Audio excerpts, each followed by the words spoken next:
Será que a noção de pecado que a religião, digamos assim, sustenta, ela é limitadora da liberdade humana? Será que a noção de pecado ela é castradora? Ela é repressora?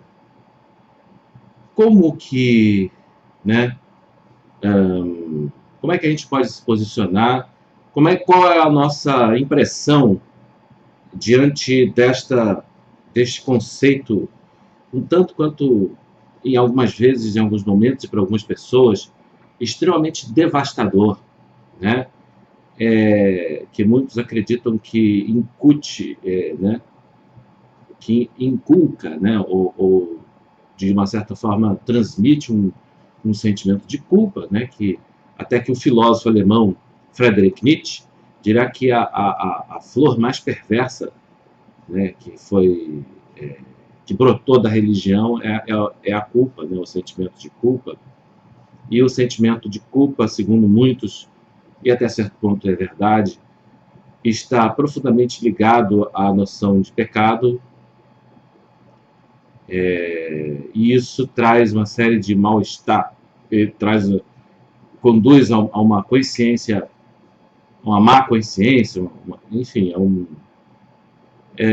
a tortura mental, a dor mental, a dor psicológica, enfim, e por aí vai.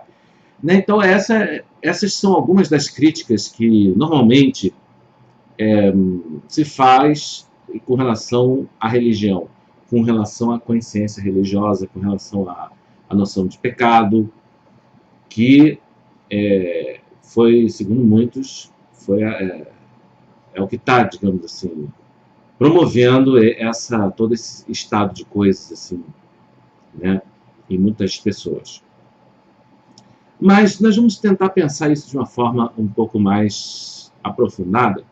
Sem dúvida alguma que a maneira como muitas pessoas vivenciam a sua religiosidade é extremamente adoecida, né? Quer dizer, nós temos visto assim uma vivência religiosa que nós poderíamos chamar de patológica, de doente, né? Então nós vemos assim pessoas que têm ódio do gay, que são homofóbicas e, no entanto, são muito religiosas, estão condenando a homoafetividade como um pecado, mas não entendem que o ódio que elas estão sentindo também é pecado, né? E que o gay, o homossexual, não é. Quer dizer, caso você acredite que seja pecado a homoafetividade, se for pecado, não é o único pecado da face da terra.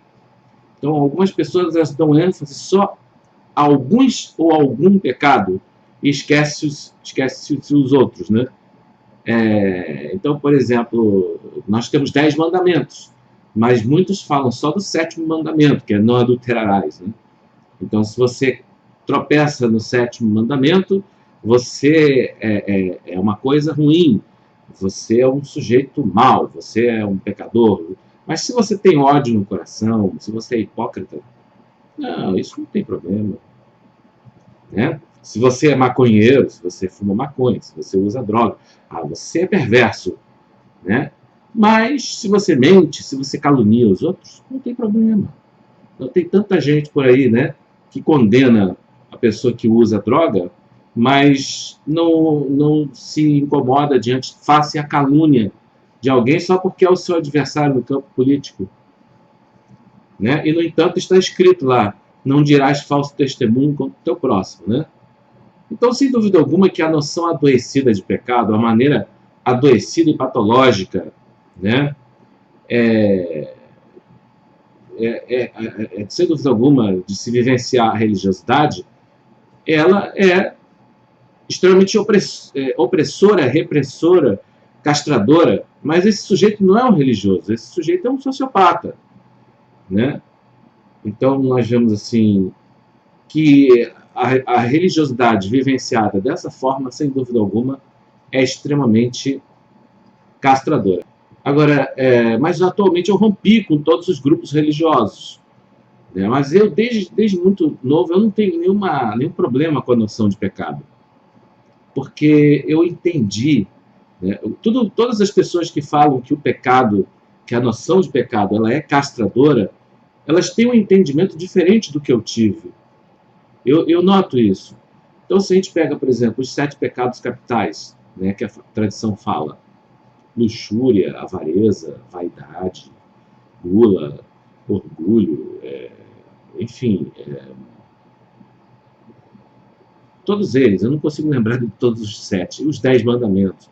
Né? Vamos analisar, assim, isso de uma forma mais aprofundada. Se a gente realmente reflete sobre cada uma dessas noções, a gente vai ver que, no fundo, a finalidade da noção de pecado é de conduzir o homem à felicidade. Eu acho que o maior pecado que existe é não ser feliz. Para mim, é o maior pecado que existe. É a pessoa não ser feliz. E olha, eu digo que eu cometi muitos pecados nesse sentido. Eu me sabotei durante a minha vida. Eu mesmo, nós mesmos, infelizmente, nós construímos a nossa própria infelicidade. Né? Claro que também nós sofremos a influência do mundo espiritual, de maus espíritos, de espíritos enganadores e de maldição familiar, de uma série de coisas que a gente, né, tem, assim, sem dúvida alguma que existem. E, bom, claro que muitos não acreditam, mas eu estou falando, esse vídeo é destinado àqueles que têm fé. Né? Porque eu acho que se a gente, né, não acredita, né, a gente está perdendo a oportunidade de trabalhar esse lado da existência. Né? Mas, enfim, cada um com o seu cada um. Enfim, mas voltando ao que eu estava falando, né, eu não tenho nenhuma dificuldade com a noção de pecado, porque eu acho que o maior pecado é não ser feliz. Eu perdi muitas oportunidades de ser feliz, de ter alcance. Não é que eu seja uma pessoa infeliz.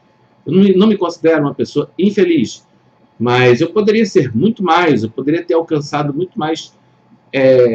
Acho que eu me arrependo de muita coisa que eu deixei de vivenciar e eu tive a oportunidade de vivenciar, né, de experimentar, de viver aquilo, né?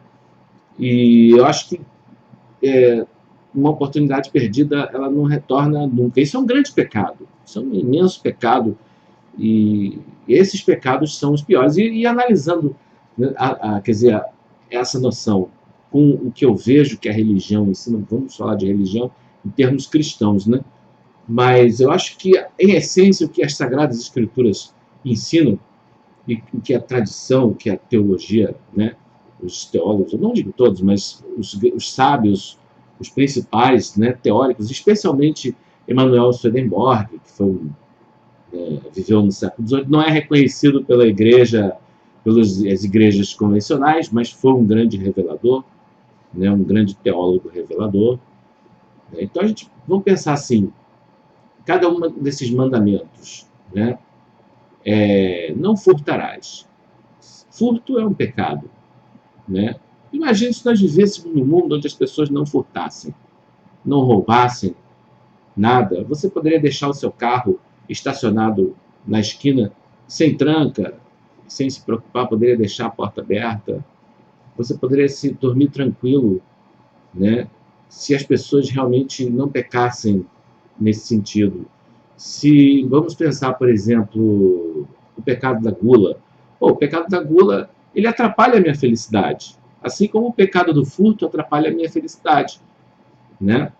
Por que o pecado da gula atrapalha? Porque quando eu como demais, eu estou sobrecarregando meu fígado, eu estou, de uma certa forma, agredindo o meu corpo, agredindo a minha saúde, né? E ficando gordo, obeso e feio, e as pessoas não vão olhar para mim, quer dizer, eu vou perder a beleza, a estética, né? Então, o pecado da gula me atrapalha, né? Vamos pegar outro pecado capital, o orgulho, né? O orgulho é um dos 7 pecados, se não me engano, o orgulho é. Né? Então, o orgulho é um pecado. Se não é um dos 7 pecados, é um pecado. Com certeza, orgulho é pecado. Né? Dependendo também, né? Também não vamos confundir o mínimo de amor próprio que a gente deve ter para também não se tornar um capacho dos outros. Tal. Mas, assim, Mas isso em desmedida é orgulho, né? E o orgulho atrapalha a gente, me atrapalha para ser feliz, porque onde existe orgulho não existe amor. Então o pecado do orgulho, sem dúvida alguma, me atrapalha, né? Porque às vezes a gente deixa, por exemplo, de aceitar a ajuda de outra pessoa por causa de orgulho. Às vezes tem uma mão estendida para a gente e a gente não aproveita aquela oportunidade por causa do pecado do orgulho, né?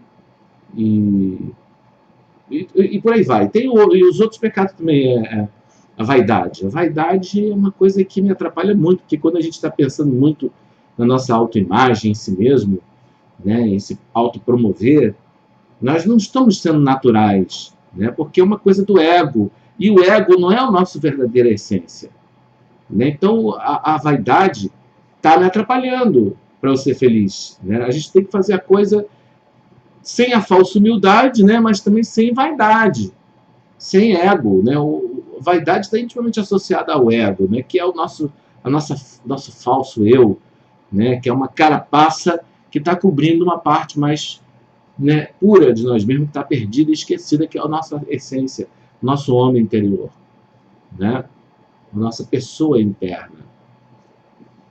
E uma coisa interessante, né, que falando em ego e essência, nosso homem interior, né, nosso ser mais interior e essencial, é que às vezes isso atrapalha até para a gente encontrar a nossa alma gêmea, digamos assim. Porque quando se fala de alma gêmea, está falando de pessoas que têm afinidade, mas é uma afinidade interior.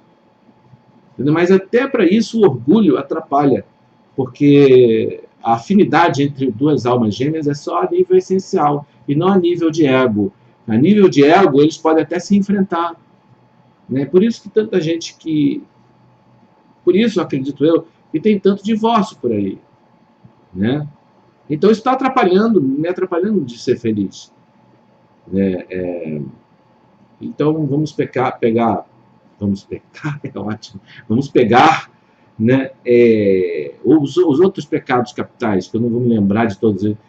Ira. Ira é um dos 7 pecados capitais. Se você cultiva ódio no coração, como é que você vai ser uma pessoa feliz? Né? Satã é o grande príncipe do ódio. Né?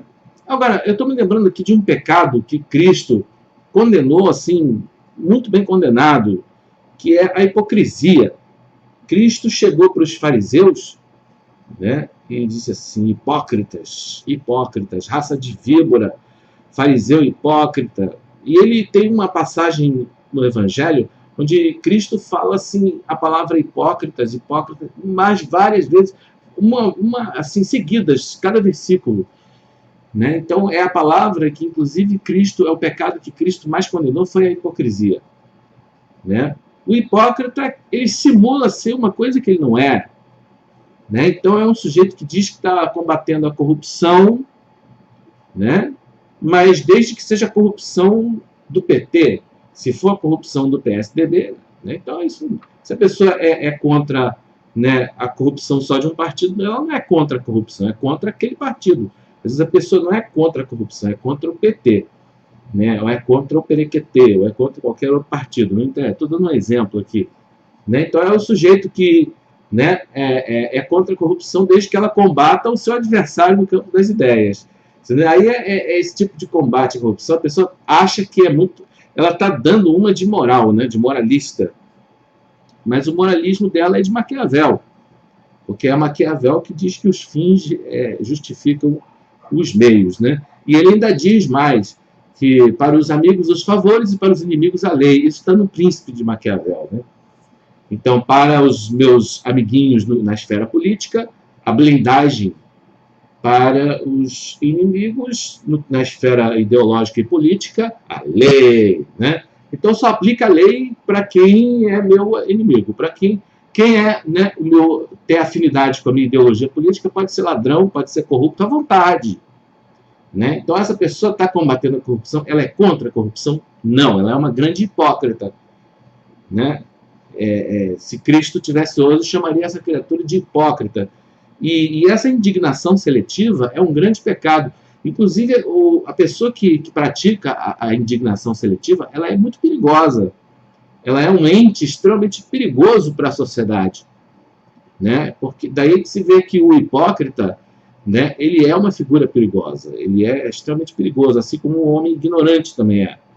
Ele é pode se tornar um soldado do mal, né? Então, por aí se vê. Então, a gente vê um sistema jurídico, sabe, né, antes de fechar esse parênteses, a gente vê um sistema jurídico que condena o furto, que condena o estelionato, mas não condena a hipocrisia, né? Sendo que o hipócrita, ele é tão perigoso até mais do que o estelionatário, né? Até porque a hipocrisia é uma forma de estelionato, né? E eu acho que o hipócrita nesse nível, por exemplo, a indignação seletiva, deveria ser crime, deveria ser criminalizada, né? Porque isso é explorado na mídia, é explorado pelo jornalismo sensacionalista. Então, todos esses pecados deveriam se tornar crimes, porque quando a gente fala de pecado é uma noção teológica, uma noção que está no âmbito da lei religiosa, da lei de religião. Mas isso deveria também estar, né? O tema aqui não é a lei civil, mas isso deveria ser transformado em crime também, né? Então, por aí se vê. Então, todos esses pecados, vamos falar, por exemplo, mencionar os 10 mandamentos, né? Olha só quantos pecados, quantas leis, né? Quantos mandamentos, né? Honra teu pai e tua mãe, guarda o sábado. Olha só como é que isso colabora para a nossa felicidade, quando a gente honra o nosso pai e nossa mãe, né? Claro que tem pai e mãe que vou te contar, né, tem mãe que é degenerada, que é desnaturada, pai que é louco, tal. Mas eu digo assim, numa situação normal, assim, né? Você, quando honra seu pai e a sua mãe, e o mandamento dizer para que te prolongues os seus dias aqui na terra, né? Então é isso. Eu acho que quando a gente honra os nossos pais, muitas coisas boas vêm daí, porque os nossos pais realmente eles nos ajudam, né? Não dirás falso testemunho contra o teu próximo. Por exemplo, a Bíblia fala que o pecado, porque para mim é crime e é pecado, né? É pecado e é crime. O pecado e o crime da calúnia é comparado ao homicídio. Então, a pessoa que calunia os outros, ela é um homicida, né? Ela é um assassino. Então, acho que a calúnia deveria ter, embora ela seja reconhecida como crime pela lei civil, não apenas pela lei de religião, né? Mas ela deveria ter uma punição muito mais severa, né? Porque você caluniar, a gente tem visto aí, né, a imprensa caluniar o Lula de forma, né, escrachada, né? Então, e ninguém, o filho dele é o dono da Friboi, estão dizendo por aí, né? Disseram um tempo, e muita gente acreditou nessa baboseira que ele era o dono da Oi, né? Era o dono da Torre Eiffel, de ônibus espacial, né? Então, isso tudo é calúnia. São calúnias e que a gente começa a achar normal caluniar os outros, mas a Bíblia fala que a calúnia ela é semelhante ao pecado do homicídio. Então, se você calunia os outros ou você consente com a calúnia, que tem isso também. Porque se você não está caluniando ninguém, mas você consente com que os outros caluniem, né? Isso você é um homicida também, é igual você ser comparsa de um crime, né? Então, a pessoa ouvir uma calúnia e achar normal porque é o seu adversário no campo político, entendeu? Isso não te faz menos um assassino, entendeu? Então, essas coisas laboram contra a minha felicidade. Eu acho que é a felicidade geral, né? Porque se hoje você calunia, amanhã você pode ser caluniado, né? E você, com a sua atitude, de uma certa forma, nós estamos patrocinando e incentivando que os outros, essa atitude nos outros, né? Então, isso labora contra a minha felicidade e a felicidade dos outros, em geral, né? Então, notem que a noção de pecado ela não é necessariamente castradora. O sábado, falei do sábado. Guarda o sábado. Isso é um dos 10 mandamentos. né? Claro, porque se você não tem um dia de descanso, você está fazendo do trabalho um ídolo, né? Então, é o que as pessoas viciadas em trabalho fazem, as pessoas que trabalham de forma compulsiva, né, que trabalha, ela está fazendo mal a si mesma e está fazendo mal, né, às pessoas que trabalham na empresa dela, né? Porque ela trabalha de forma compulsiva. Ela é uma pessoa doente, né? E agora essa lei dizendo que pode trabalhar, estendendo o limite de horas de trabalho de 8 horas para 12 horas, é uma lei que beneficia o doente que é viciado em trabalho. E a pessoa que é o vício em trabalho, quer dizer, a pessoa viciada em trabalho, ela precisa ser uma pessoa perigosa, é uma pessoa que é uma ameaça à sociedade, porque ela está fazendo mal a si mesma e aos seus subalternos e empregados que trabalham na empresa dela, né? Porque o excesso de trabalho pode levar o quê? A doenças, né, cardíacas, doenças cardiovasculares, a infarto, AVC. Então é uma pessoa perigosa, né? Então, esse negócio de não guardar o sábado, né, a pessoa que é viciada em trabalho, se deixar, ela trabalha de segunda a segunda e ela obriga os seus funcionários a trabalharem da mesma maneira. Só que o sábado, na Bíblia, não é só o dia de sábado. Tinha também o ano sabático, de 7 em 7 anos, né, toda a nação de Israel parava durante um ano inteiro. As pessoas ficavam um ano inteiro sem trabalhar. Qual é o sentido disso? É que nós trabalhamos para viver e não vivemos para trabalhar, né? O trabalho é feito para a vida e não a vida para o trabalho, né? Isso é porque esses mandamentos, eles têm a finalidade de evitar uma inversão de valores muito perigosa e muito danosa à sociedade, né, gente? Então, esse tipo de inversão de valores, ela é muito daninha. Então, o descanso é fundamental. Isso também tem uma outra visão, quer dizer, um outro sentido nisso. É que o sustento não vem do homem, o sustento vem de Deus, né? Então, na verdade, o homem de fé, ele não pode, o Deus dele não pode ser o seu braço, a sua força de trabalho. Porque a pessoa que não tem fé, ela se considera sozinha no universo, né? E tem que trabalhar muito. Então, tanto é que, né, essas duas flores perversas do mundo moderno, que são o materialismo, né, e também a sociedade de consumo, o materialismo e o excesso de trabalho, né, que advém com ele, é tudo fruto digamos assim, isso de colocar o trabalho como um valor máximo, supremo. Isso tudo vem do ateísmo, né? O ateu, ele não acredita que possa haver, né, outro tipo de felicidade senão a posse de bens materiais, porque o materialismo nada mais é que isso, né? Que é a doutrina segundo a qual a realização e a satisfação e a felicidade advém da posse de bens materiais. E por aí vai. Então, isso tudo, né, o sábado se opõe a essa visão, né? O sábado, não, o sustento não vem só da indústria do ser humano, né? Mas vem da providência de Deus. Então, a guarda do sábado e também do ano sabático, fica um ano inteiro sem trabalhar, até eles não implantavam, deixavam o trigo nascer, o trigo tinha que nascer naturalmente na terra. E eles tinham fé que os céus se abriam para regar e eles plantar, colhiam o que a natureza mesmo dava, né, gente? Então, a sacralidade do descanso. Então, tem vários mandamentos, eu não sei, tem vários mandamentos que a gente poderia, né, mencionar. E falei também do sétimo pecado, que é o adultério, né? Muita gente acha que é extremamente castrador você não poder sair com a mulher do vizinho, né? Mas, poxa, cara, você vai estar destruindo uma família, ela é uma mulher casada, ou se você se interessa por um homem casado, né? Primeiro que isso vai trazer uma série de problemas para você.